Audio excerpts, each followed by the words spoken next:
Hello, peeps, and welcome to episode 2 on Esports. It's in the game.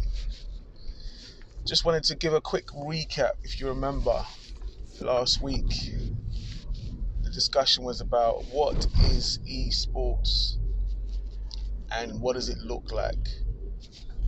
What is the content of esports levels 1 and 2?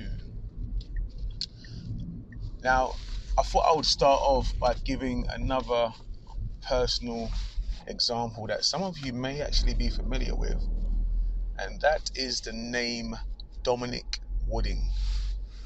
Now, those of you that don't know, Dominic Wooding is a professional MMA fighter, mixed martial artist, and he so happens to be my cousin as well.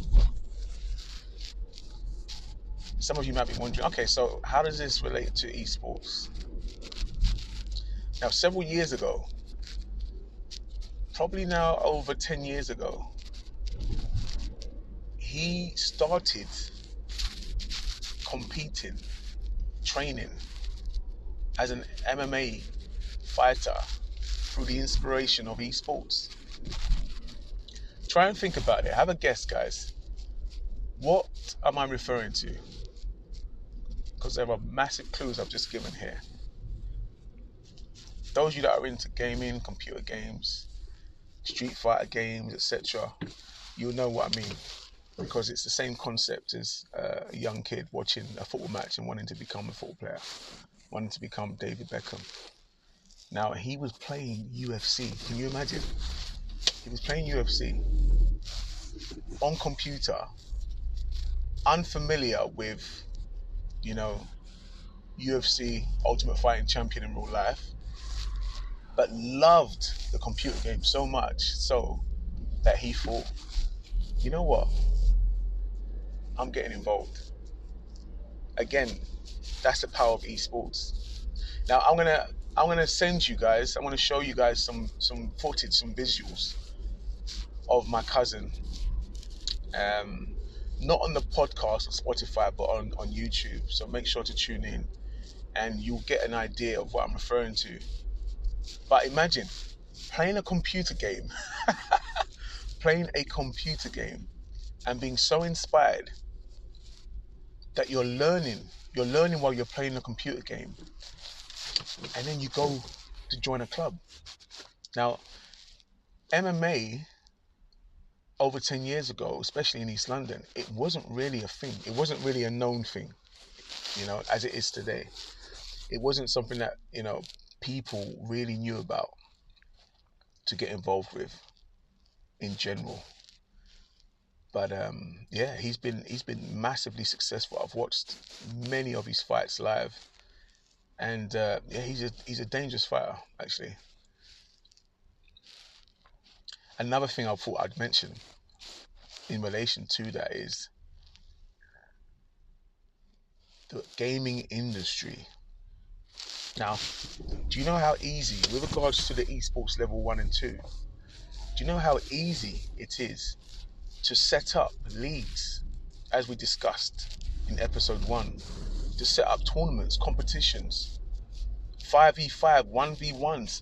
You can extend that.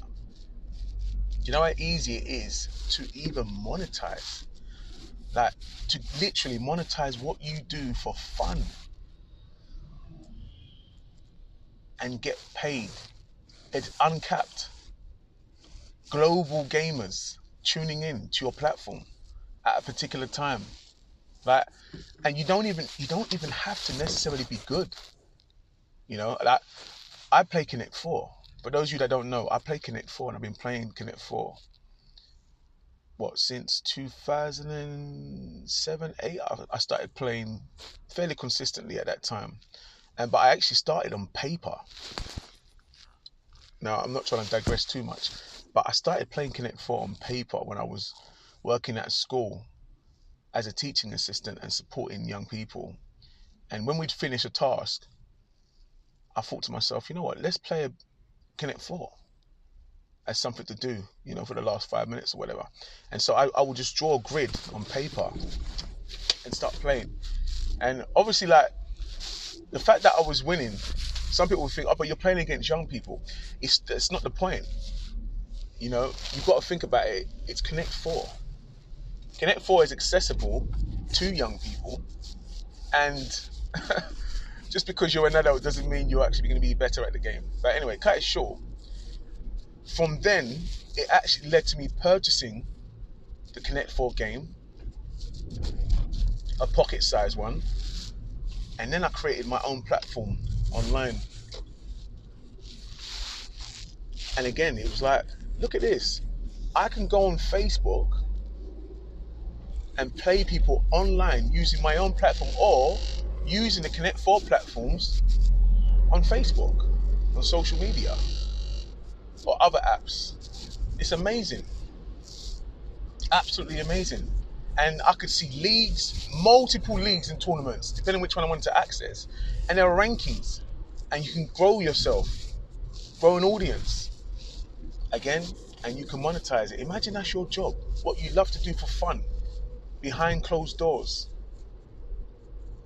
So, let me come back to esports and UFC. So my cousin, in case some of you guys are wondering, have you ever heard of Bellator or Cage Warriors? Look it up, look up Dominic Wooden, and it will paint you, I guess, a better, stronger picture. But my cousin used to fight as those representatives. And now he has multiple sponsorships, travels around the world competing, has been in Thailand, training, fighting. Has a fight coming up, actually, that I'll promote at a later stage for those of you that want to tune in. But again, I just want to remind you the power of esports. The power of esports. Now, again, remember, I've just given you guys some ideas. Let me quickly go back to the Connect 4 development. Now, I've continued to grow and I have multiple platforms, some of my own, and other people as well have created their own platforms that's accessible to other people for playing Connect 4 or other games. Now, I've got a pod play as well. So those of you that want to tune in, if you go to simbaconfidencecoach.com, you'll be able to access.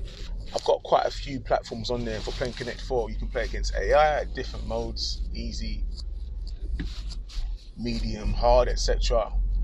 And I can also differentiate the modes as well. You've got the AI mode where it talks back as well, built into the systems if you want to, play as if you're competing against someone who's actually active verbally. But and obviously you can play against your friends, send them a link, and they can access a room, and you can start competing. You can play against yourself. There's different options anyway, quite short. But the reason why I mention that is because it's grown so much that I've now started monetizing it. So I can call out people I know or people I don't know, and I can play them. I can agree a fee and compete. It's an option, and that makes it more interesting, more challenging. Just trying to give you guys some ideas for the course. For those of you that are in school, obviously, like when it comes to monetization, that's where your parents or guardians can come in and they can help manage that side of things. But yeah, for things that you love doing anyway, that you would do for free, why not monetize it? Now, I should say that the monetizing part of thing is not a requirement for the course. In fact, it's not even on the levels 1 and 2. Just to be clear, it's not even on there. But that is the advanced level, which I'll talk about at another stage, a later stage. Generally speaking, for postgraduate students. But for level 1 and 2, guys, remember, the computer games that you love doing, the hobbies that you do behind closed doors, why not monetize it?